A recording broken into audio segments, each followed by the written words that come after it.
M Sonam, welcome back to my YouTube channel Apna Vidyalaya. आज के इस वीडियो में हम आप सभी को बताएंगे क्लास 10th विज्ञान 2025 का बिल्कुल वायरल पेपर बताने वाले। ठीक है, और ये जो पेपर है ये आप सभी का 4 मार्च को बिल्कुल यही साइंस का पेपर आएगा। और जितने भी स्टूडेंट इस साइंस के पेपर को तैयार करके जाते हैं वो पूरे के पूरे साइंस में 70 नंबर छाप कराएंगे, ये मेरी 100% गारंटी। ठीक है, क्योंकि ये जो पेपर है साइंस का ये सबसे वायरल पेपर है 801 BD। ठीक है, ये जो पेपर कोड है ना, यही पेपर कोड सभी जिलों में आने वाला है 4 मार्च को। जितने भी स्टूडेंट इस पेपर कोड को मात्र तैयार कर लेते हैं वो विज्ञान में साइंस में बिल्कुल टॉप कर जाएंगे। ठीक है, क्योंकि ये पेपर बिल्कुल वायरल पेपर है और यहाँ पे हम आप सभी को पूरे के पूरे लिखित उत्तर के साथ बताएंगे किस तरीके से एक टॉपर स्टूडेंट साइंस के पेपर को हल करते हैं, कैसे सभी क्वेश्चन को लिखते हैं। ठीक है, पूरा लिखकर हम आप सभी को बताएंगे। तो आप लोग सबसे पहले इस वीडियो को लाइक कर दीजिए, चैनल पे नहीं तो चैनल को सब्सक्राइब करके आप लोग बेल आइकन को जरूर प्रेस कर दीजिए। इस वीडियो को आप लोग अपने सभी दोस्तों में जरूर शेयर कीजिएगा। ठीक है, यहाँ पे देखिए अनुक्रमांक आपको लिखना है, यहाँ पे नाम लिखना है। ये जो है 901 का है। ठीक है, और यहाँ पे 801 BD पेपर है और ये बहुत ही वायरल पेपर है। इसमें आपको 3 घंटे 15 मिनट का समय दिया जाएगा और जितने भी स्टूडेंट इस पेपर को तैयार कर लेते हैं, ठीक है, वो 4 मार्च को इस पेपर को 2:50 पे ही करके बैठ जाएंगे, क्योंकि ये वायरल पेपर बोर्ड के पेपर को, ठीक है, वो पहले से ही देख चुके हैं। बिल्कुल यही पेपर आने वाला है और यहाँ पे देखिए पूर्णांक ये 70 का रहेगा और जितने भी स्टूडेंट इस पेपर को तैयार करते हैं साइंस का, वो विज्ञान में पूरे के पूरे 70 में 70 नंबर लाएंगे। ठीक है, बिल्कुल आग लगा कर आएंगे, बिल्कुल धुआं करके आएंगे, पूरे के पूरे आंसर छाप कर आएंगे। यहाँ पे देखिए सबसे पहले कुछ निर्देश दिए, प्रारंभ के 15 मिनट आपको इस प्रश्न पत्र को पढ़ना है। ये जो है ये 2 खंडों में विभाजित है और पहले खंड में आप सभी को 20 ऑब्जेक्टिव क्वेश्चन देखने को मिलेगा, जिसके लिए आप सभी को OMR शीट मिलेगा, उस पर आंसर लिखना है। और आपको यानी 20 ऑब्जेक्टिव क्वेश्चन के लिए आपको 1 घंटे का समय दिया जाएगा, उसी में आपको 20 ऑब्जेक्टिव क्वेश्चन को, ठीक है, हल करना है। इसके बाद देखिए यहाँ पे क्या दिया हुआ है कि इसमें आप सभी का ये जो साइंस है इसमें फिजिक्स, केमिस्ट्री, बायोलॉजी होता है। ठीक है, तो यहाँ पे इसको 3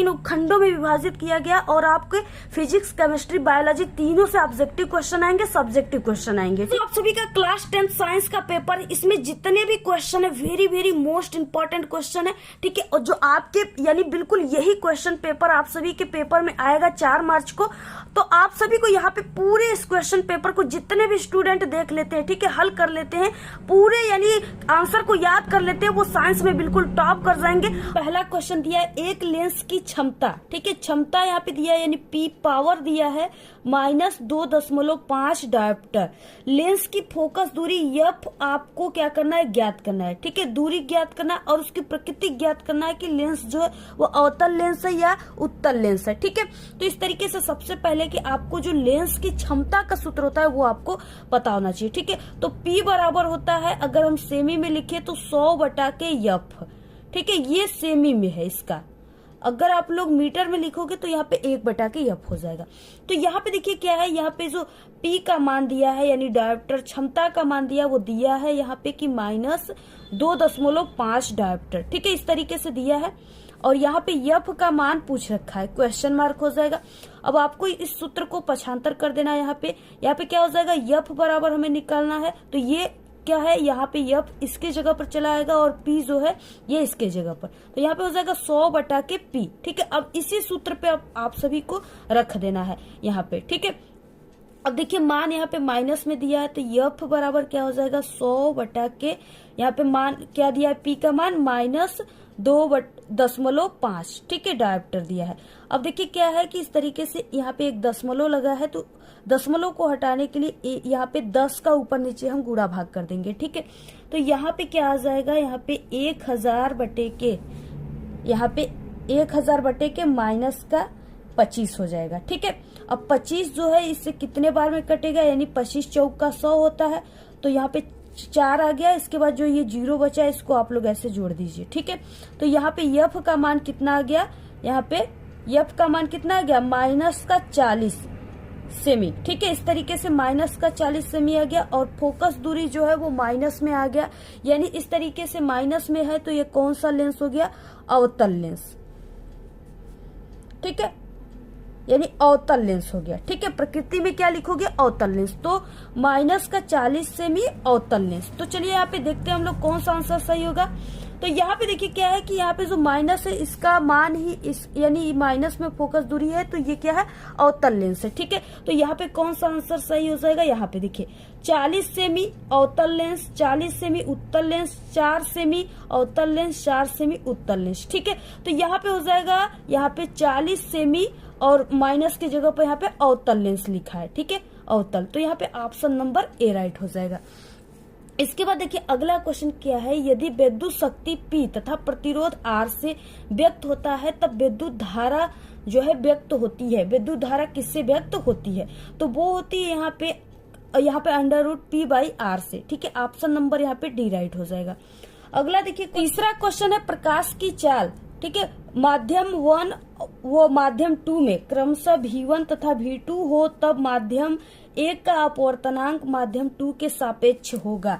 ठीक है, इस तरीके से यहाँ पे देखिए कई यहाँ पे ऑप्शन दिए हुए हैं, V1 बटे के V2, V2 बटे के V1, V1 इंटू V2। ठीक है, और यहाँ पे V1 प्लस V2, तो यहाँ पे देखिए क्या हो जाएगा, यानी कि यहाँ पे V2 बटे के V1 हो जाएगा।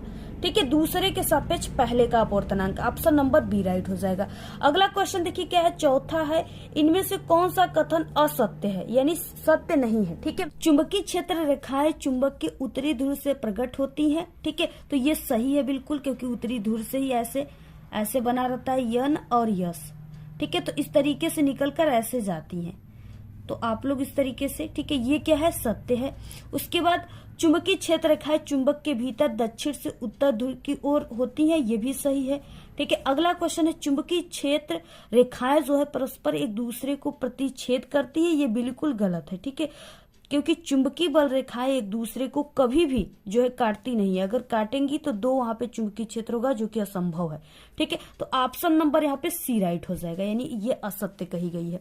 उसके बाद 5वां नंबर का क्वेश्चन है, इनमें से किस दर्पण का दृष्टि क्षेत्र अधिकतम होता है। ठीक है, किस दर्पण का होता है, उत्तल दर्पण, समतल दर्पण, अवतल दर्पण या उपरोक्त में से कोई नहीं। तो यहाँ पे देखिए जो उत्तल दर्पण है इसका जो होता है वो दृष्टि क्षेत्र अधिकतम होता है, ऑप्शन नंबर ए राइट है। अगला क्वेश्चन है 6 नंबर का, R व 2R ओम के प्रतिरोधों को श्रेणी क्रम में जोड़ने पर कुल प्रतिरोध जो है वो R1 तथा समांतर क्रम में जोड़ने पर R2 हो तब क्या आएगा। ठीक है, तो अब यहाँ पे हो जाएगा R1 बटे के R2 बराबर 9 बटे के 2। ठीक है, ऑप्शन नंबर बी राइट हो। अगला क्वेश्चन है 7 धारावाही वृत्ताकार कुंडली में फेरों की संख्या n गुना बढ़ाने पर कुंडली के केंद्र पर चुंबकीय क्षेत्र क्या हो जाएगा। ठीक है, तो यहाँ पे चुंबकीय क्षेत्र जो है वो भी n गुना बढ़ता है, तो ऑप्शन नंबर ए राइट हो जाएगा। अब यहां से देखिए उपखंड ख स्टार्ट होता है, यानी यहां से केमिस्ट्री से रिलेटेड क्वेश्चन स्टार्ट होते हैं। ठीक है, 8 नंबर का क्वेश्चन है, CH3 CH2OH का IUPAC नाम क्या हो जाएगा। ठीक है, तो यहाँ पे देखिए ये जो है ना, ये इस तरीके से भी आप लोग लिख सकते हो इसको। ये जो सूत्र है ये एथेनॉल का सूत्र है। ठीक है, एथेनॉल, क्योंकि एक कार्बन की एक संख्या को मेथ कहते हैं और कार्बन के 2 संख्या को एथ कहते हैं। ठीक है, और इस तरीके से एथ में क्या जुड़ा है, OH समूह जुड़ा है, यानी इसे आल कहते हैं। ठीक है, तो यहाँ पे क्या हो जाएगा, एथेनॉल, तो ऑप्शन नंबर ए राइट हो जाएगा। इस तरीके से इसका जो यहाँ पे होगा। ठीक है, इसी को इस तरीके से भी लिख सकते हो आप लोग। यहाँ पे 1 2 कार्बन है तो इसको C2 लिख दीजिए, और यहाँ पे 3 हाइड्रोजन, 2 यहाँ पे 5, तो 3 2 5 C2H5 और OH अपने जगह पर है। ठीक है, वही चीजें लिखा गया। अगला क्वेश्चन देखिए यहाँ पे 9 है, निम्नलिखित में से कौन सी एक दहन अभिक्रिया है। ठीक है, इसमें से कौन सी जो है एक दहन अभिक्रिया है, तो देखिए इसमें से जो दहन अभिक्रिया है वो C है। ठीक है, यानी यहाँ पे क्या है, CH4 है प्लस यहाँ पे O2 है, ऑक्सीजन। ठीक है, और यहाँ पे रिएक्शन हो रहा है तो यहाँ पे CO2 गैस निकल रहे हैं और यहाँ पे H2O निकल रहा है और उष्मा एवं प्रकाश निकल रहे हैं। ठीक है, उष्मा और प्रकाश निकल रहा है, इसलिए ये दहन अभिक्रिया है, ऑप्शन नंबर सी राइट है। अगला क्वेश्चन है 10, कार्बनिक यौगिक अकार्बनिक यौगिक के तुलना में, ठीक है, क्या होता है, जल में अधिक घुलनशील होते हैं या इस तरीके से समांतरिक जटिल नहीं होते हैं, वो इनका अणुभार कम होता है, जल में वे शीघ्र आयनित होते हैं यानी घुलनशील होते हैं, इनका क्वथनांक व गलनांक अपेक्षाकृत कम होता है। ठीक है, तो यहाँ पे देखिए इनका जो क्वथनांक है और गलनांक वो अपेक्षाकृत कम होता है। ठीक है, ऑप्शन डी राइट है। अगला 11 नंबर का क्वेश्चन, प्लास्टर ऑफ पेरिस का रासायनिक सूत्र। ये इंपॉर्टेंट क्वेश्चन है, ठीक है, क्योंकि ये आप सभी के रिएक्शन के लिए भी बहुत ज्यादा आता है कि प्लास्टर ऑफ पेरिस प्राप्त करने का सूत्र लिखो, ठीक है, रिएक्शन किसी से कराना है तो आप लोग इसको बहुत ही ध्यान से समझिए। तो यहाँ पे देखिए प्लास्टर ऑफ पेरिस का जो सूत्र होता है वो यहाँ पे CaSO4, ठीक है, 1/2 H2O होता है। ये आप लोग इसको सूत्र को जरूर तैयार कर लेना। अगला है 12 नंबर का क्वेश्चन, शुद्ध जल का पीएच मान होता है। ये भी क्वेश्चन बहुत ही मोस्ट इंपॉर्टेंट क्वेश्चन है, ठीक है। तो शुद्ध जल का यानी शुद्ध जल का पीएच मान जो होता है वो 1 होता है, 7 या 0 या 14। तो देखिए जल जो होता है वो उदासीन होता है और इसका पीएच मान जो होता है वो 7 होता है। ऑप्शन नंबर बी राइट है। अगला है क्वेश्चन यहाँ पे 13 नंबर, एल्डिहाइड में जो है प्रकारात्मक समूह है, ठीक है, यानी क्रियात्मक समूह है। एल्डिहाइड में क्रियात्मक समूह कौन सा है? तो देखिए एल्डिहाइड के यानी में क्रियात्मक समूह जो है वो CHO है, ठीक है, क्या है वो CHO, ठीक है। इस तरह इसे जो कहते हैं इसे एल्डिहाइड समूह कहते हैं, क्रियात्मक समूह, ठीक है। तो इसमें से कौन सा CHO है, यहाँ पे देख सकते हो आप लोग, ठीक है, CHO इसको लिख सकते हो आप लोग। तो ऑप्शन बी राइट है।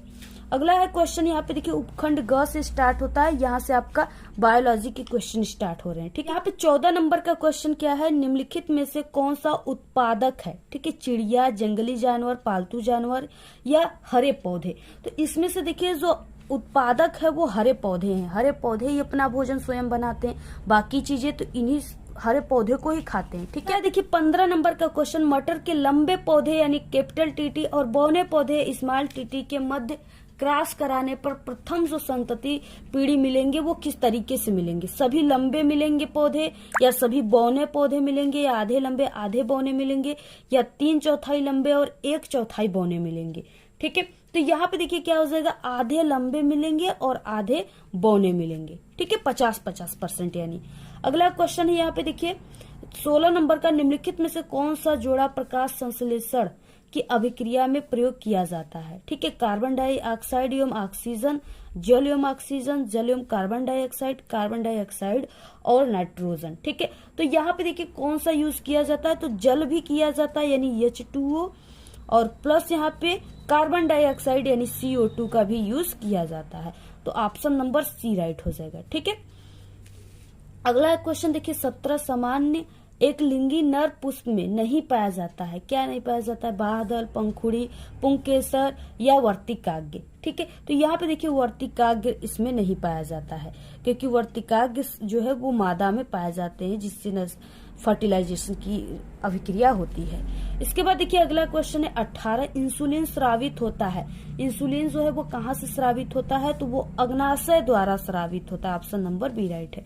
अगला क्वेश्चन देखिए यहाँ पे 19 नंबर का, जैव विकासवाद के सिद्धांत को प्रतिपादित किया था चार्ल्स डार्विन ने, ग्रेगर जॉन मेंडल ने, ठीक है, अमृता देवी बिश्नोई ने, स्टैनले एल मिलर ने, ठीक है। तो किसने किया था? तो वो चार्ल्स डार्विन ने किया था, ठीक है।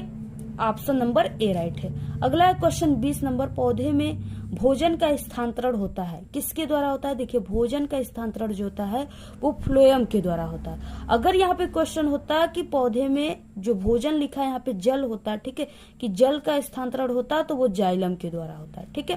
तो इस तरीके से आप लोग इन दोनों से रिलेटेड क्वेश्चन आते हैं तो आप लोग इसको तैयार कर लीजिएगा। ये थे 20 ऑब्जेक्टिव जो कि महा वायरल क्वेश्चन है, ठीक है, महा इंपॉर्टेंट क्वेश्चन है। आप लोग इसको सभी को तैयार कर लेना, ठीक है। इसी में से सभी क्वेश्चन आएंगे। यहाँ से देखिए खंड ब स्टार्ट होता है वर्णनात्मक पर। सबसे पहले उपखंड क दिया यानी फिजिक्स से रिलेटेड क्वेश्चन पहले रहेंगे। पहला क्वेश्चन है यहाँ पे कि एक अवतल दर्पण से, ठीक है, दर्पण कौन सा है? अवतल दर्पण है, से किसी वस्तु का आभासी प्रतिबिंब प्राप्त करने के लिए किरण आरेख आप सभी को खींचना है और इस दर्पण का कोई एक उपयोग आप सभी को लिखना है। 3 नंबर आपको किरण आरेख पर, 1 नंबर आपको उपयोग पे मिलेंगे, ठीक है। तो देखिए आपको किरण आरेख कैसे खींचना है। सबसे पहले कि देखिए हमें आभासी प्रतिबिंब प्राप्त करना है तो हमें क्या करना होगा, एक इस तरीके से अवतल दर्पण लेना होगा जैसे यहाँ पे है, ठीक है। उसके बाद हमें ध्रुव तथा फोकस के बीच स्थिति जो है यहाँ पे रखने पर वस्तु तब जाकर के आभासी प्रतिबिंब हमें प्राप्त होता है, ठीक है। तो सबसे पहले आपको ऐसे अवतल दर्पण लेना है, इसके बाद आपको यहाँ पे मुख्य अक्ष खींचना है और वस्तु को यहाँ पे ये ध्रुव हो गया और यहाँ पे ये फोकस हो गया। इसके बीच में यहाँ पे हमने वस्तु रखा है। वस्तु के ऊपरी सिरे पर हमेशा 2 प्रकाश की किरणें डालते हैं, ठीक है। एक किरण हमने इस तरीके से डाला तो ये दर्पण से टकराने के बाद, ठीक है, ऐसे यहाँ पे क्या हुआ, यहाँ पे ये अपने मार्ग में वापस हो गया, यानी वक्रता केंद्र से चला गया। इसके बाद एक किरण हमने इस तरीके से डाला, ये दर्पण से टकराने के बाद फोकस से होकर चला गया और ये दोनों किरणें आपस में कहीं नहीं मिली। और जब इस किरणों को हम आगे की ओर ऐसे बढ़ा रहे हैं ना, तो जाकर के दर्पण के पीछे ये दोनों मिलती हुई प्रतीत हो रही हैं, ठीक है। और यहाँ पे वस्तु का प्रतिबिंब बन रहा है और ये आभासी प्रतिबिंब है, ठीक है। वस्तु छोटी सी है, ये बहुत बड़ा बना हुआ है और ये सीधा बना हुआ है, ठीक है। जैसे है वस्तु वैसे ही बना हुआ है। तो इस तरीके से आपको इसको बनाने के बाद पेंसिल से इन सब चीजों को आपको लिख देना है। और देखिए जो अवतल दर्पण होता है ना, अवतल दर्पण, इसका जो उपयोग किया जाता है वो जैसे नाक हो गए, कान हो गया, ठीक है, यानी नाक कान इन सब चीजों के आंदोलनिक जांच के लिए, यानी नाक कान जो है इसकी जांच के लिए ना डॉक्टरों के द्वारा इसको प्रयुक्त किया जाता है, ठीक है, अवतल दर्पण को। तो आप लोग ऐसे लिख सकते हो उपयोग, आपको एक ही उपयोग लिखना है, लिख दीजिए कि नाक की जांच के लिए डॉक्टरों के द्वारा उपयुक्त की जाती है। दूसरा क्वेश्चन है, किसी प्रिज्म से श्वेत प्रकाश के विक्षेपण क्रिया का चित्र बनाकर आप सभी को समझाना है। ये 4 नंबर का क्वेश्चन है, ठीक है। देखिए क्या हो जाएगा, इस तरीके से आप सभी को यहाँ पे उद्देश्य में लिखना है, कांच के प्रिज्म के द्वारा श्वेत प्रकाश का विक्षेपण, ठीक है। सबसे पहले आप सभी को देखिए यहाँ पे एक प्रिज्म ऐसे बना लेना है, ठीक है, त्रिभुज आप लोग जानते हो वही बना लेना है आप सभी को। और इसमें क्या है कि इस तरीके से हमने पहले ऐसे विरल माध्यम से क्या किया, एक श्वेत प्रकाश की किरणें डाला जब ये पड़ा प्रिज्म पर, ठीक है। तो प्रिज्म पे पड़ने के बाद यहाँ से विरल से सघन माध्यम में आ गया, तो ये विलंब इस तरीके से इसके तरफ ये झुक गया और झुकने के बाद, ठीक है, ये प्रिज्म से 7 रंगों में विभक्त हो गया, ठीक है। जब फिर से विरल माध्यम में निकल रहा है तो यहाँ पे एक पर्दा हमने लिया और इस पर्दे पर जब हमने देखा तो इसमें 7 रंग दिखे, ठीक है। 7 रंगों का यहाँ पे वर्णक्रम दिखा, क्या है, लाल, नारंगी, पीला, हरा, आसमानी, नीला और बैगनी, ठीक है। इस तरीके से यहाँ पे दिखा, बहुत ही ये इंपॉर्टेंट है, पेपर में आएगा, आप लोग इसको ऐसे ही बनाइएगा। अब देखिए जो चीजें हमने बताया उसी को अब आपको लिखना है। आवश्यक सामग्री क्या है, गत्ते की सीट एवं प्रिज्म, यानी ये जो है ये गत्ते का सीट है, ठीक है। और एक प्रिज्म ले लेंगे हम लोग। उसके बाद देखिए लेने के बाद क्रिया विधि क्या हो जाएगी इसकी, गत्ते की एक मोटी सीट लेकर इसके मध्य में एक छोटा जो है छिद्र या एक पतली झिर्री बनाएंगे, ठीक है, तथा पतली झिर्री पर सूर्य का प्रकाश पड़ने दीजिए। इसके द्वारा श्वेत प्रकाश का एक पतला किरण पुंज प्राप्त होगा। यानी यहाँ से ऐसे गत्ते ले लो, उसमें एक छिद्र कर दो, ठीक है। वहां से जब आप लोग ऐसे प्रकाश किरण डालोगे ना तो इसमें एक लाइन की नुमा ऐसे निकलेगी। जब ये यहाँ पे गई तो ये रंगों में विभक्त हो गई, ठीक है। अब यही चीजें है, यहाँ पे पतला किरण पुंज प्राप्त होगा आपको। अब दूसरे में क्या होगा, अब प्रिज्म लेकर चित्र में दिखाई गई स्थितियों के अनुसार झिर्री से प्रकाश को इसके एक फलक पर डालिए, ठीक है, इस तरीके से डाला गया है। अब फिर इसके बाद तीसरा क्या है, प्रिज्म को धीरे धीरे इस प्रकार आप सभी को घुमाना है, इससे निकलने वाला प्रकाश पास रखे पर्दे, ये जो पर्दा है ना, पास रखे पर्दे पर दिखाई देने लगे। प्रेक्षण में निष्कर्ष जो हो जाएगा वो प्रिज्म के द्वारा विभिन्न वर्गों का क्रम, बैगनी यानी वर्णों का क्रम, रंगों का क्रम, ठीक है, बैगनी, जामुनी, नीला, हरा, पीला, नारंगी तथा लाल प्राप्त होता है। प्रकाश के अवयवी वर्गों की इस बैंड को स्पेक्ट्रम कहते हैं। प्रकाश के अपने अवयवी वर्गों में विभाजन को वर्ण विक्षेपण कहते हैं, ठीक है। यही चीजें है, आपको ऐसे ही लिखना है पूरा, ऐसे आपको डायग्राम बना करके। तो आप लोग पूरा स्क्रीनशॉट ले लो। अगला है तीसरा क्वेश्चन, ओम का नियम क्या है, विद्युत परिपथ की सहायता से नियम के सत्यापन को समझाना है, ठीक है। ये 4 नंबर का क्वेश्चन है। अब देखिए क्या हो जाएगा यहाँ पे, ओम का नियम सबसे पहले किसे कहते हैं, इस नियम के अनुसार यदि किसी चालक की भौतिक अवस्थाएं, लंबाई, ताप, दाब आदि अपवर्तित रहे यानी परिवर्तित न हो, ठीक है, तो उसके सिरों के बीच उत्पन्न जो विभवांतर भी है उसमें प्रवाहित धारा आई के अनुक्रमानुपाती है, ठीक है, यानी V प्रोपोर्शनल टू I। इस तरीके से यदि चालक के सिरों के बीच विभवांतर V तथा प्रवाहित धारा I हो तो V प्रोपोर्शनल I, और यहाँ पे V बराबर क्या हो जाएगा, यहाँ पे हमें V बराबर I इंटू R प्राप्त हो गया, जहाँ पे कैपिटल R जो है वो चालक का प्रतिरोध है। अब आप सभी को इस तरीके से ये जो परिपथ है ना, इसी को आपको बनाने के लिए बोला गया, ठीक है। तो ऐसे आप सभी को परिपथ बना लेना है और यहाँ पे व्याख्या हो जाएगा। इस नियम की व्याख्या के लिए वैद्युत परिपथ चित्र में प्रदर्शित की गई है। ठीक है, चित्र में हम सेल को प्रतिरोध तार से जोड़ते हैं। सबसे पहले यहाँ पे देखिए इस तरीके से ये सेल है ना, इसको प्रतिरोध तार से जोड़ा गया है। ऐसे यहाँ पे प्रतिरोध तार है, इससे जोड़ा गया है। ठीक है, ऐसे प्रतिरोध तार है ना, यहाँ पे जोड़ा गया है। और इसमें बहने वाली धारा आई को अमीटर से मापते हैं। यहाँ पे देखिए धारा आई इसमें बह रही है, जब ऐसे जोड़ा गया है इसमें धारा आई बहने लगी। ठीक है, अब इसको यहाँ पे एक एमीटर लगा दी जिससे हम लोग धारा को मापेंगे तथा धारा नियंत्रक की सहायता से परिपथ में बहने वाली धारा को नियंत्रित करते हैं। प्रतिरोध तार के सिरों के बीच विभवांतर मापने के लिए इसके सिरों के बीच एक जो है वोल्ट मीटर लगाते हैं। क्या लगाते हैं यहाँ पे? वोल्ट मीटर, विभवांतर नापने के लिए। ठीक है, और कुंजी को बंद करके परिपथ में धारा आई प्रवाहित करते तथा परिपथ में धारा आई का मान अमीटर से तथा विभवांतर का मान वोल्ट मीटर भी की सहायता से माप लेते हैं। भी के विभिन्न मानों के लिए धारा आई के बीच ग्राफ खींचते हैं। यह ग्राफ एक सीधी रेखा प्राप्त होती है जो कि ओम के नियम की पुष्टि करती है। ठीक है, और उसके बाद क्या हो जाएगा? किसी चालक का प्रतिरोध निम्न कारकों पर निर्भर करता है। चालक की लंबाई के अनुक्रमानुपाती R प्रोपोर्शनल टू L। ठीक है, चालक के अनुप्रस्थ काट के क्षेत्रफल के व्युत्क्रमानुपाती, यहाँ पे R प्रोपोर्शनल 1/A। ठीक है, यानी व्युत्क्रमानुपाती। चालक के ताप के अनुक्रमानुपाती होता है और यहाँ पे चालक के पदार्थों पर निर्भर करता है। तो यही चीजें आप लोग पूरा स्क्रीनशॉट ले लो और ये आपको ग्राफ बना लेना है। अगला क्वेश्चन देखिए, चौथा, स्वस्थ आंख के लिए जो दूर बिंदु है वो कितनी दूरी पर होता है? निकट दृष्टि दोष के कारण एक व्यक्ति अधिकतम 2 मीटर की दूरी तक देख सकता है। सही दृष्टि के लिए उसे किस क्षमता का लेंस प्रयोग करना चाहिए? आवश्यक किरण आरेख खींचना है आप सभी को। 4 नंबर का क्वेश्चन। तो देखिए, स्वस्थ आंख के लिए जो दूर बिंदु होती है, ठीक है, उसका मान यानी अनंत होता है, इनफाइनाइट होता है। ठीक है, अनंत होता है। उसके बाद देखिए क्वेश्चन है इसमें कि निकट दृष्टि दोष के कारण एक व्यक्ति जो है अधिकतम 2 मीटर की दूरी तक देख सकता है। सही दृष्टि के लिए उसे किस क्षमता का लेंस प्रयोग करना चाहिए? ठीक है, तो यहाँ पे देखिए क्या है, सबसे पहले कि यहाँ पे जो ये दिया हुआ है 2 मीटर की दूरी, यानी वो 2 मीटर की दूरी पर देख रहा है। ठीक है, यानी प्रतिबिंब की दूरी जो है वो दिया हुआ है, प्रतिबिंब भी की दूरी जो है दिया हुआ है और वो 2 मीटर की दूरी यानी -2 मीटर। दूर दृष्टि दोष है तो यहाँ पे माइनस में होगा। ठीक है, मान माइनस में होगा। निकट बिंदु जो है वो 2 मीटर दिया हुआ है।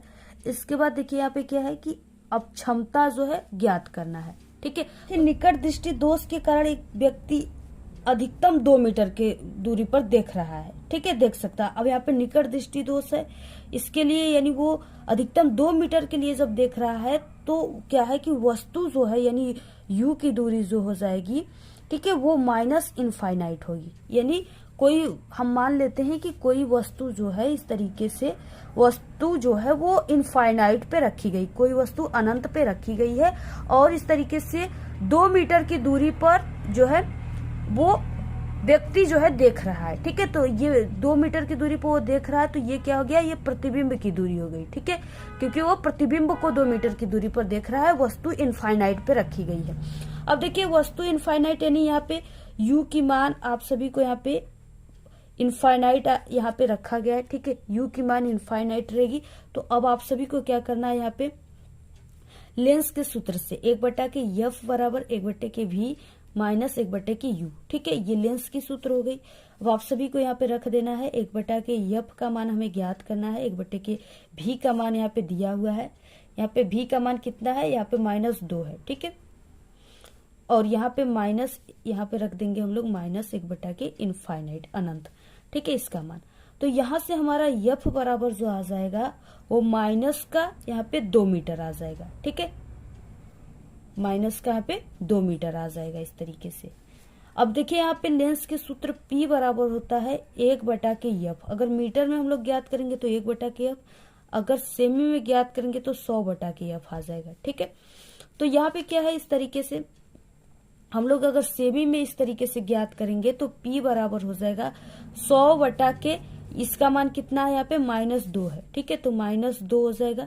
तो अब जब इससे ये कट जाएगा तो ये क्या आ जाएगा यहाँ पे, तो P बराबर यहाँ से हो जाएगा, यानी ये 5 बार में कटेगा तो -50। ठीक है, -50 डायोप्टर आ जाएगा इसका मान। अगर यही आप सभी लोग मीटर में निकालोगे तो P बराबर हो जाएगा 1/F। ठीक है, इसमें अब आपको रख देना है P बराबर 1/-2। ठीक है, अब जब इसका हम लोग निकालेंगे तो यहाँ पे 0.5 माइनस 0.5 डायोप्टर। ठीक है, इस तरीके से आ जाएगा मान।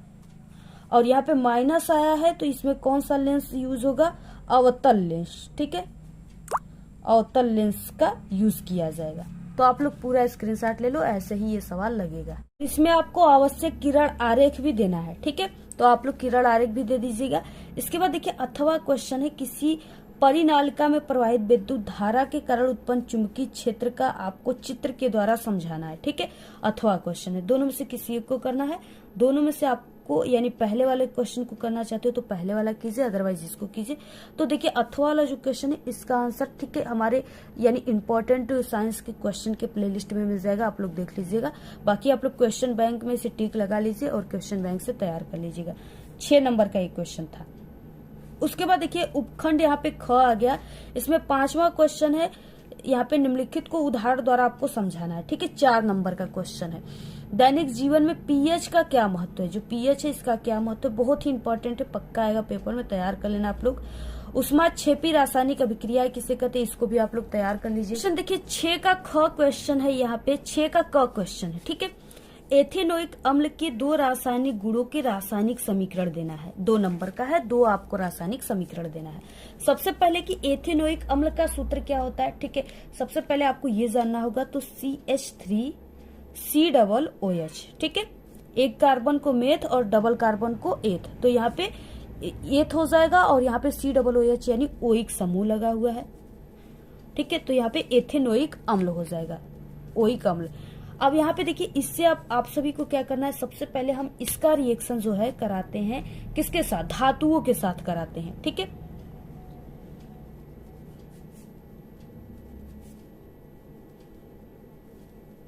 यानी जब हम क्या करते हैं एथेनोइक अम्ल का अभिक्रिया धातुओं के साथ कराते हैं तब हमें क्या प्राप्त होता है। ठीक है, तो यहाँ पे हम ले लेते हैं CH3 हो गया, COOH यानी एथेनोइक का हमें कराना है किसके साथ, धातुओं के साथ। तो एक हम धातु ले लेते हैं यहाँ पे सोडियम। ठीक है, जब इसके साथ हम ऐसे रिएक्शन कराते हैं तो यहाँ पे हमें क्या प्राप्त होता है, CH3COO। ठीक है, CH3COO और यहाँ पे क्या प्राप्त होता है, Na। तो यहाँ पे आप लोग इस तरीके से ऐसे 2 कर दीजिए। ठीक है, और यहाँ पे आप लोग 2 ऐसे कर दिए तो ये सोडियम की संख्या 2 हो गई और ये सभी चीजें 2 हो गई और बाकी ये H जो है डबल बचा, तो यहाँ पे H2 गैस निकल जाएगा। ठीक है, इसके बाद एक हम रिएक्शन जो कराते हैं वो इस तरीके से क्षार के साथ कराते हैं। किसके साथ, क्षार के साथ अभिक्रिया जब हम कराते हैं किसका, एथेनोइक अम्ल का, ठीक है, जब इसके साथ हम लोग रिएक्शन कराते हैं तो सबसे पहले कि एथेनोइक अम्ल को आप लोग लिख लीजिए। ठीक है, इस तरीके से हो गया। और क्षार में हम जैसे यहाँ पे ले लिए, ठीक है, सोडियम हाइड्रोक्साइड, ये क्षार हो गया। और जब इसके साथ हम रिएक्शन कराएंगे तो यहाँ पे CH3COO, ठीक है, Na। तो इसके बाद सोडियम एथॉक्साइड के बाद क्या प्राप्त होगा हमें, तो यहाँ पे H प्राप्त हो गया इस तरीके से, देखिए ऐसे। ठीक है, तो यहाँ पे H डबल है तो इसको H आप लोग 2 लिख सकते हो और O, यहाँ पे हमें जल प्राप्त हो गया। ठीक है, यहाँ पे CH3COO और यहाँ पे H2O जल प्राप्त हो गया। तो ये 2 ही रासायनिक अभिक्रिया आप सभी को देना है, आप लोग पूरा स्क्रीनशॉट ले लो, ऐसे ही आप सभी को लिख देना है। अगला ख क्वेश्चन, 6 का ख क्वेश्चन क्या हो जाएगा, बेकिंग सोडा से आपको धोने का सोडा यानी धावन सोडा, ठीक है, वॉशिंग सोडा जिसे कहते हैं, बेकिंग सोडा से आपको धावन सोडा निम्नलिखित को कैसे प्राप्त करना है, आपको रासायनिक समीकरण सिर्फ देना है। ठीक है, तो आपको सबसे पहले कि बेकिंग सोडा जो है उसके सूत्र आप सभी को पता होना चाहिए। ठीक है, बेकिंग सोडा का सूत्र होता है NaHCO3। ठीक है, ये बेकिंग सोडा का सूत्र है। अब इसके बाद क्या है, आप सभी को क्या प्राप्त करना है, धोने का सोडा यानी धावन सोडा आप सभी को प्राप्त करना है। तो सबसे पहले आप सभी को इस तरीके से जो धावन सोडा का सूत्र होता है उसको भी लिख देना है, Na2CO3, ये धावन सोडा का सूत्र होता है। ठीक है, अब यहाँ पे क्या है, आप सभी को ऐसे यानी हम लोग बेकिंग सोडा के 2 इस तरीके से 2 भाग ले लेते हैं तो हमें प्राप्त हो जाएगा। ठीक है, पहला कि Na2CO3 प्राप्त हो गया, उसके बाद यहाँ से क्या प्राप्त हो गया, हमें H2O प्राप्त हो गए और प्लस CO2 कार्बन डाइऑक्साइड प्राप्त हो गया। ठीक है, जब इसको हम उष्मा दिए तो गर्म किए तो इस तरीके से आप सभी को क्या करना है, बेकिंग सोडा से धावन सोडा प्राप्त कर लेना है। यहाँ पे सोडियम देखिए, यहाँ पे 2 लगा है तो सोडियम क्या है 2 है, तो यहाँ पे हमने 2 इस तरीके से लिख दिया, Na2 यानी सोडियम की संख्या 2 है। CO3 यहाँ पे 2 लगा है तो CO3 की संख्या 2 है, तो एक CO3 यहाँ पे हमने लिख दिया, एक CO2 यहाँ पे लिखा और एक ऑक्सीजन इसमें लिख दिया। ठीक है, इसमें, और यहाँ पे H क्या है, H की संख्या 2 है, तो यहाँ पे H की संख्या 2 है इस तरीके से, तो ये संतुलित भी हो गया। इसके बाद अब आप सभी को जिप्सम से प्लास्टर ऑफ पेरिस प्राप्त करना है। ठीक है, जिप्सम से, तो यहाँ पे आप सभी को यानी जो सूत्र हमने बताया ना प्लास्टर ऑफ पेरिस का ऑब्जेक्टिव में, वही आप सभी को प्राप्त करना है। तो यहाँ पे हो जाएगा CaSO4 और यहाँ पे 2H2O। ठीक है, और जब हम इसे उष्मा दिए, गर्म किए, तो ये CaSO4, ठीक है, 1/2 यानी हाफ H2O, ये क्या प्राप्त हो गया, ये जिप्सम प्राप्त हो गया, प्लास्टर ऑफ पेरिस प्राप्त हो गया। ठीक है,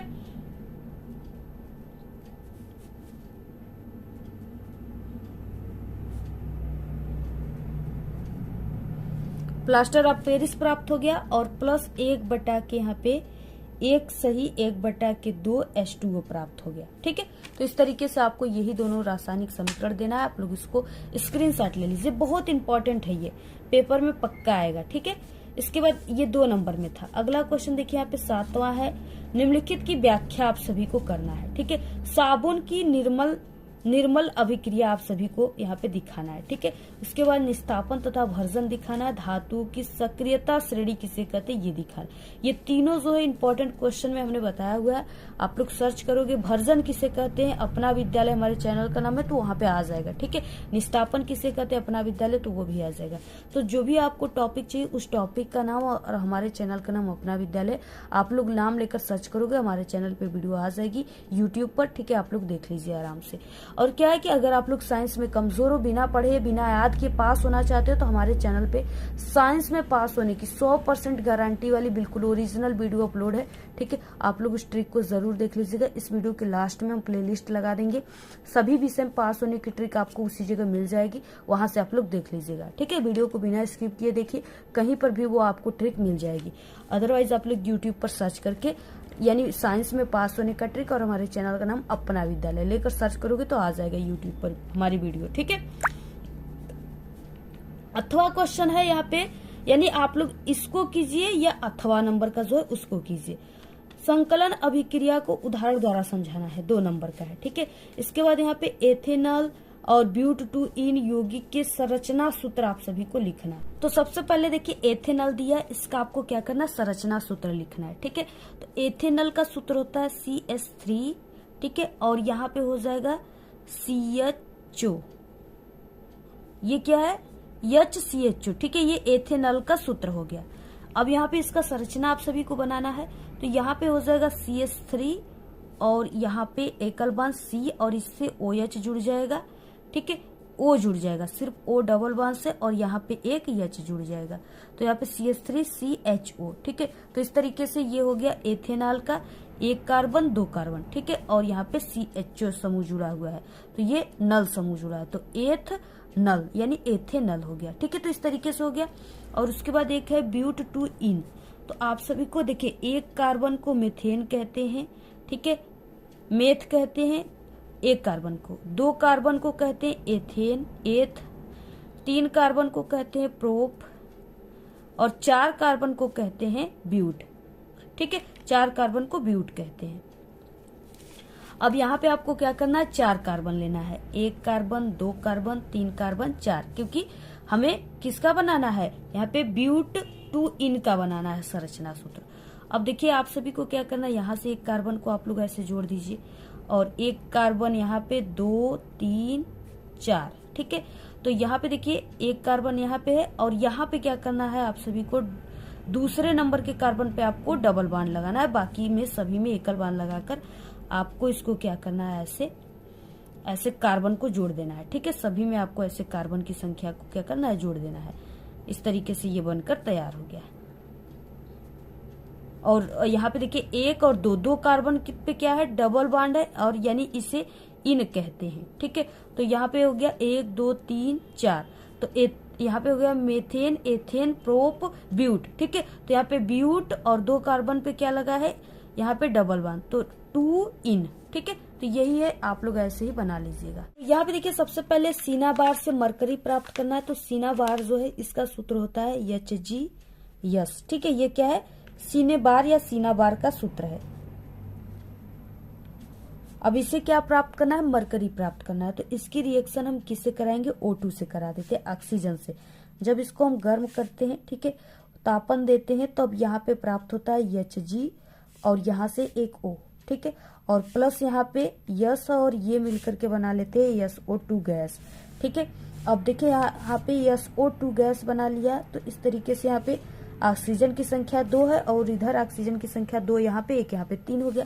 तो इधर हम यहाँ पे क्या कर देंगे, इस तरीके से Hg की संख्या 2 कर दिए। ठीक है, तो यहाँ पे इस तरीके से ये भी 2 हो गया। अब यहाँ पे 2 यहाँ पे हो गया ऑक्सीजन और 2 यहाँ पे 4, और इधर सिर्फ यहाँ पे 2 है, तो यहाँ पे हमने 3 इस तरीके से किया और यहाँ पे भी ऐसे 2 कर दिया। ठीक है, क्योंकि यहाँ पे हम जब 2 किए तो यहाँ पे सल्फर की जो संख्या है वो क्या हो गया, 2 हो गया। तो इस तरीके से ये हमारा रासायनिक समीकरण जो है संतुलित भी है। अब क्या करेंगे हम, यहाँ पे जो HgO प्राप्त हुआ है, HgO प्राप्त हुआ है ना, इसका जब हम इससे तापन करते हैं, इसको उष्मा देते हैं, तो यहाँ से हमें क्या प्राप्त होता है, यहाँ से हमें मरकरी प्राप्त होता है और प्लस यहाँ पे O2 प्राप्त होता है। ठीक है, तो यहाँ पे मरकरी की संख्या जो है यहाँ पे 2 कर दीजिए, यहाँ पे भी 2 कर दीजिए, तभी यहाँ से ऑक्सीजन की संख्या 2 हो गई। ठीक है, तो इस तरीके से आप सभी को रिएक्शन देना है। आप लोग पूरा यहाँ पे स्क्रीनशॉट ले लीजिए। ये सीने बार का सूत्र है, इससे हमें मरकरी प्राप्त हुआ है। ठीक है, यहाँ पे क्या प्राप्त हुआ है, मरकरी, ये मरकरी है। देखिए यहाँ से क्वेश्चन उपखंड ग स्टार्ट होता है, जो इम्पोर्टेंट क्वेश्चन है सभी क्वेश्चन। यहाँ पे क्या 8वें का क है कि पादप में यानी पेड़ पौधे में जो जाइलम का कार्य होता है वो आप सभी को लिखना है, एक प्रमुख कार्य लिखना है। ठीक है, तो देखिए जो जाइलम का कार्य होता है ना, ये जल का संवहन करता है, या जल का वहन या जल का परिवहन आप लोग लिख सकते हो, या संवहन। ठीक है, जल का करता है। और यहाँ पे अगर फ्लोएम रहता ना तो वो किसका करता, वो भोजन का करता। तो ये जल और खनिज का क्या करता है, वहन या संवहन करता है। शरीर के किस अंग में कॉपर टी स्थापित किया जाता है। ठीक है, तो वो गर्भाशय में किया जाता है। तो बस छोटी छोटी एक एक नंबर का है, आपको छोटी छोटी इसके आंसर को लिख देना है। उसके बाद मेंडल ने किस पौधे पर अपना प्रयोग किया था, तो वो मटर के पौधे पर किया था। ठीक है, तो यहाँ पे आपको मटर लिख देना है। इसके बाद समजात अंगों को उदाहरण देकर आपको समझाना है। तो देखिए समजात अंग यानी कि जो समान दिखने में समान रहे लेकिन उसका कार्य अलग अलग हो। जैसे पक्षी होते हैं ना, पक्षी के पंख तथा घोड़े के अग्रपाद, यानी जो पक्षी का पंख होता है वो उड़ने के लिए होता है और जो घोड़े का आगे वाले 2 पैर होते हैं वो उसके दौड़ने के लिए होते हैं। ठीक है, चारों उसके पैर दौड़ने के लिए होता है, लेकिन इस पे यहाँ पे सिर्फ 2 पैरों की ही कंपेयर की जा रही है। पक्षी के पंख तथा घोड़े के अग्रपाद यानी आगे वाले पैर, मनुष्य के बाजू, मनुष्य के जो बाजू है, तथा गाय के अग्रपाद, ठीक है, मेढक के अग्रपाद तथा पक्षी के पंख, ये सभी जो है किसमें आते हैं, समजात अंगों में आते हैं। ठीक है, तो आपको लिख लेना है जो चीजें हमने बताया है। इसके बाद देखिए अगला क्वेश्चन है, मनुष्य के दोहरे परिसंचरण की आप सभी को व्याख्या करना है। ठीक है, 4 नंबर का क्वेश्चन है। तो यहाँ पे हो जाएगा मनुष्य के परिसंचरण तंत्र को दोहरा परिसंचरण इसलिए कहते हैं क्योंकि प्रत्येक चक्र में रुधिर 2 बार हृदय में जाता है। हृदय का दायां और बायां, ठीक है, बंटवारा ऑक्सीजनित तथा विऑक्सीजनित, यानी इसमें ऑक्सीजन मिला हुआ है, इसमें से ऑक्सीजन निकल गया है, विऑक्सीजनित रुधिर को मिलने से रोकता है। चूंकि हमारे शरीर में ऊर्जा जो है उच्च ऊर्जा की आवश्यकता होती है, जिसके लिए उच्च दक्षतापूर्ण यानी क्षमता वाली ऑक्सीजन जरूरी होता है। ठीक है, अतः शरीर का तापक्रम बनाए रखने तथा निरंतर ऊर्जा की पूर्ति के लिए यह परिसंचरण लाभदायक होता है। यही चीजें आपको लिखना है, स्क्रीनशॉट ले लीजिए आप लोग। अगला क्वेश्चन देखिए यहाँ पे क्या है, 10 नंबर का है। निम्नलिखित पर आपको संक्षिप्त टिप्पणी लिखना है। ठीक है, 4 नंबर में है। आवृतबीजियों में द्विनिषेचन, आप सभी को इस पे टिप्पणी लिखना है। और यहाँ पे पुनरुद्भवन या पुनर्जनन, ठीक है, आपको इस पे लिखना है। तो इसको हमने पहले से जो साइंस के पेपर एक बताया उसमें सभी को आंसर बता दिया, आप लोग देख लीजिएगा। और बाकी यहाँ पे 11 नंबर का क्वेश्चन है। ठीक है, परिवार नियोजन किसे कहते हैं, इनकी इसकी प्रमुख विधियां आप सभी को लिखना है, ये बहुत ही इंपॉर्टेंट है। यानी आपके पेपर में 100% आप लोग अपने माइंड में रख लीजिए कि क्वेश्चन एग्जाम के पेपर में आपके साइंस के छप चुका है। तो देखिए सबसे पहले क्या है कि परिवार नियोजन का अर्थ क्या होता है। ठीक है, परिवार नियोजन इस बढ़ती हुई जो है जनसंख्या पर काबू पाने का सबसे बेहतर उपाय है। परिवार नियोजन का अभिप्राय है कि परिवार को इस प्रकार नियोजित करना जिससे अधिक संतान उत्पन्न न हो और परिवार के सदस्यों की मूलतम ठीक है आवश्यकताओं की पूर्ति की जा सके। यानी परिवार की संख्या को सीमित करके ठीक है नियोजित करना ही परिवार नियोजन कहलाता है। ठीक है, इसमें क्या है कि इसकी दो विधियां होती है, एक स्थायी विधि होता है ठीक है और एक अस्थायी विधि होता है। ठीक है, तो स्थायी विधि जो है इसमें क्या होता है, महिला पुरुष नसबंदी होते हैं। ठीक है, नसबंदी करके इसमें बच्चों की संख्या को सीमित किया जा सकता है। उसके बाद देखिए और जो अस्थायी विधि है इसमें क्या है कि इस तरीके से इसमें ठीक है कापर टी वगैरह लगा करके जो है अस्थायी विधि यूज किया जाता है।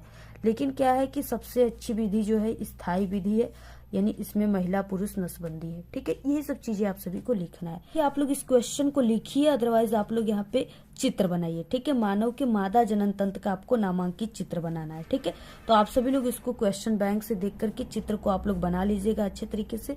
और आप लोग मादा जनन तंत्र और नर जनन तंत्र दोनों आप लोग क्वेश्चन को तैयार कर लीजिएगा। ठीक है, क्योंकि दोनों में से कोई भी एक क्वेश्चन आ सकता है आपके पेपर में। तो आप लोग इस सभी क्वेश्चन को तैयार कर लीजिए, बहुत ही इंपॉर्टेंट इस पेपर के जितने भी क्वेश्चन है सभी बहुत ही मोस्ट इंपॉर्टेंट है। आप लोग इसको तुरंत तैयार कर लीजिए। ठीक है, अगर आप लोग इसको तैयार कर लेते हो तो आपका साइंस में पूरे 70 में 70 नंबर बिल्कुल पक्का है। तो आज के इस वीडियो में सिर्फ इतना ही। आपको ये वीडियो कैसा लगा? अगर वीडियो पसंद आए तो एक बड़ा सा लाइक कर दे, चैनल पे नए तो सब्सक्राइब करके बेल आइकन को जरूर प्रेस कर दे। Thanks, all the very best, bye bye.